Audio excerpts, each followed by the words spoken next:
if we don't change our approach, if we don't do something, in 20 years, our entire male population will be impotent and infertile. In 20 years, if we don't do something, our entire male population will be impotent and infertile. And I know that's a dramatic statement. That's big. But we're seeing plummeting levels of testosterone. We're seeing plummeting fertility, and no one's talking about it. And so I'm optimistic that we're starting to get some shift in perspective away from the disease model of medicine and toward being proactive and personalized and data driven. But we got to do it fast because we're running out of time. Yeah, I mean that's stark. So is it this? And I'll reiterate, it's not just testosterone in this picture. But is it that once we get to a low level of testosterone, there isn't the volume of sperm being produced, or is the quality of sperm, or yeah? So what causes the impotence there? Yeah, so it's actually damage to the testicle. So when we look at testosterone production, ultimately comes from the testicles. 99% of our testosterone is made by the testicle.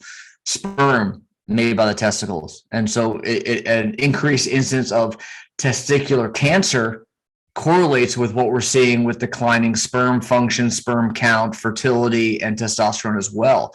So it all really points to epigenetic damage to the gonads, to the testicles.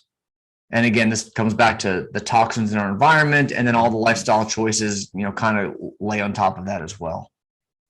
I'd be interested to know. I mean, feel free to say that this is far away from your area of expertise, but what do we do if we get to like 95% or 100% infertility? Like, what happens then? That's a problem. Apart from population die-off. That's a real problem. Yeah. And is this? I don't know if you have the information to hand, but is this in the US? Do we have information in like China, or do we have information in the Middle East? This is worldwide. So there were, when it comes to testosterone, there were 3 large longitudinal studies. So 20-year studies.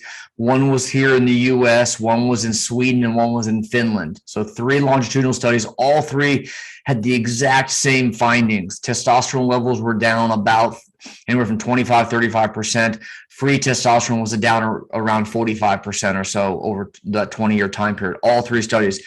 Study out of Israel is the one that shows the decline in fertility and sperm count, and that line is about a 50% decline over that same time period as well.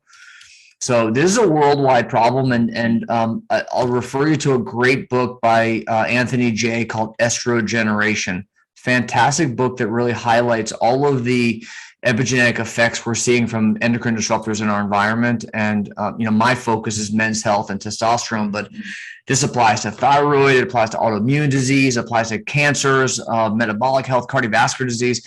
It's affecting every part of us. We just happen to be focused on testosterone here today. And are those rates?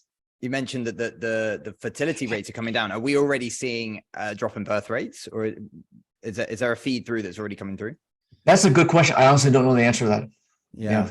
It's difficult because you wonder because people are talking about these intergenerational issues, and certainly we're seeing rises in certain types of cancers, and certainly some of the studies that I've heard about around mice who it just progressively down the road, like the first generation is okay when exposed to glyphosate, the chemical pesticide, and then the next generation is a little sicker, and the next generation is a little sicker than that, and then the next generation. So it just seems to be snowballing. Like we're not slowing down our use of these chemicals, and all of the focus seems to be on other issues, but that people aren't talking about testosterone, and people aren't talking about these birth rates. So are you noticing any small uptick in people talking about this stuff, or do you feel like you're shouting into the wind?